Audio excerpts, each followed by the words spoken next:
ছোটবেলা থেকেই পড়াশোনা করে বড় হওয়ার স্বপ্ন দেখেন প্রত্যেক ছাত্রছাত্রী, কিন্তু তাদের এই স্বপ্ন পূরণের পথে নানান প্রতিকূলতা বাধা হয়ে দাঁড়ায়।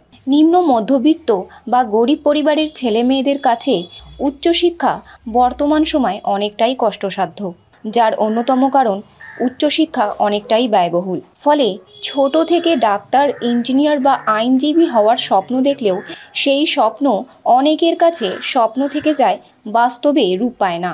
কিন্তু তমলুকের আইনি পড়ুয়া তার নিজের স্বপ্নকে বাস্তবে রূপ দিতে সমস্ত প্রতিকূলতাকে দূরে সরিয়ে এগিয়ে যাওয়ার লক্ষ্যে পড়াশোনার পাশাপাশি সামলাচ্ছেন বাবা মায়ের চা পকোড়ার দোকান। ছোটবেলা থেকেই মেধাবী ছাত্রী তমলুকের অর্পিতা মাইতি। ছোট থেকেই স্বপ্ন ছিল আইনজীবী হওয়ার।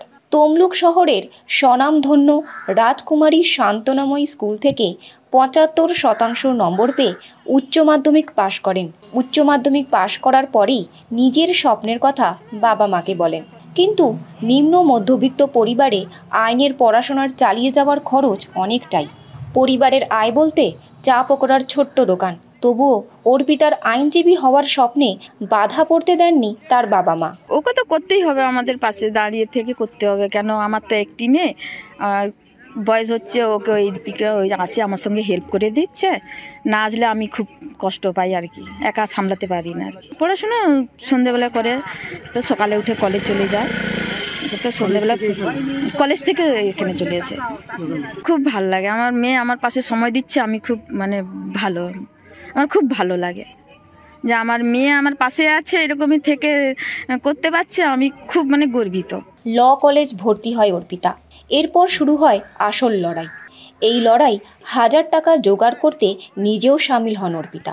অর্পিতা প্রতিদিন কলেজ করতে যাওয়ার পাশাপাশি বাবা মায়ের চায়ের দোকানে বসে দোকান সামলান। প্রতিদিন সকাল ৮টায় ট্রেনে করে কলেজে যান, আবার বিকেল ৪টায় ফিরে এসে তমলুকের রূপনারায়ণ নদীর পাড়ে চা পকোড়ার দোকান সাজিয়ে বাবা মায়ের সঙ্গে বসে পড়েন দোকান সামলাতে।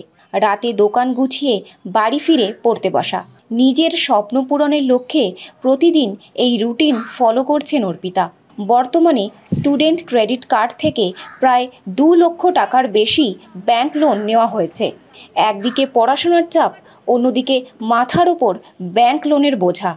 সঙ্গে পরিবারের পাশে দাঁড়াতে চা পকোড়ার দোকান সামলে নিজের লক্ষ্যপথে এগিয়ে যাচ্ছেন অর্পিতা। আমি বিএলএলবি হলদিয়া ল কলেজ থেকে পড়াশোনা করছি। পড়াশোনার পাশাপাশি দোকান চালানো, বাবা মার সঙ্গে সাহায্য, কীভাবে দুটো একসঙ্গে সামলাচ্ছি? বাবা মার পাশে দাঁড়িয়েছি, কারণ সব দিকটাই আমাকে অ্যাডজাস্ট করে চলতে হবে। কারণ বাবা মার পাশে দাঁড়ানোটা সব থেকে বেশি জরুরি, কারণ তারা আমাকে কষ্ট করে একটা এত বড় জায়গায় তারা নিয়ে যাওয়ার চেষ্টা করেছে। লয়ার হওয়া বা অ্যাডভোকেট হওয়া আমারই স্বপ্ন নয়, তাদেরও স্বপ্ন। তাই এই যে জার্নিটা আমাকে যে পৌঁছানোর জন্য যে অ্যামাউন্টটা দরকার, সেটা অনেকটাই আমাদের মধ্যবিত্ত পরিবারের কাছে অনেকটাই। তো সেই জন্য তাদের পাশে দাঁড়ানোটা আমার মনে হয় আমার ক্ষেত্রে সব থেকে তাদের পাশে দাঁড়ানোটা খুব জরুরি। সারাদিন বলতে আমি সকাল ৮টার ট্রেনটা, ৮:১৫ ট্রেনটা আমাদের শহীদ মাতঙ্গিনীতে আমি ওখানে ধরি। তো আমি কলেজ পৌঁছে যাই 10টায়, আমার 10টায় আমার থেকে কলেজ। তো তারপরে ২:৩০ ট্রেনটা ধরে আমি কলেজ থেকে আসি, এসে ৪টায় ঠিক পৌঁছে যাই। এসে বাবা মা চলে আসে, আবার আসি। কারণ সপ্তাহে তো 5 দিন আমি ঠিক কলেজ যাই না, তো যেদিন ছুটি থাকে সেদিন তো আসি। পাশাপাশি কলেজ করেও আমি আবার বাবা মার পাশে 5টার দিকে আসার চেষ্টা করি। দোকানটা হচ্ছে বুদ্ধ পার্ক, স্টিমারঘাট নদীর পার, ওইখানে দোকানটা একদম নদীর ধারে, রূপনারায়ণ নদীর ধারে দোকানটা দেওয়া হয়। আমাদের দোকান মুড়ি, বেশিরভাগ পকোড়ার ক্ষেত্রে আমরা চা পকোড়া, চিকেন পকোড়া, মাশরুম পকোড়া, ডালের পকোড়া, এসব পকোড়া যেগুলো। এই যুগে দাঁড়িয়ে এখন আধুনিক যুগ, লজ্জা করে তো কিছু করলে তো হবে না। সৎ পথে কাজ করছি, লজ্জার কি আছে? কিছু তো করছি না, বাবা মার পাশে দাঁড়িয়ে একটা দোকান চালাচ্ছি, এবং খারাপ আমি এতে কিছুই দেখছি না। আমি আমার বাবা মার পাশে দাঁড়িয়েছি, এর থেকে খারাপের আর কি আছে? থেকে মনে হয় না আমি কিছু করি। আমি পড়াশোনাটাও চালাচ্ছি, সাথে সাথে বাবা মার পাশেও আছি। Keratography Professional presents nanoplastia, Botox and keratin treatments for all hair types. Get smooth, shiny, tangle-free hair last up to 8 months. Call 7980823487 and pamper your hair with advanced nanotechnology. Stay gorgeous with Keratography.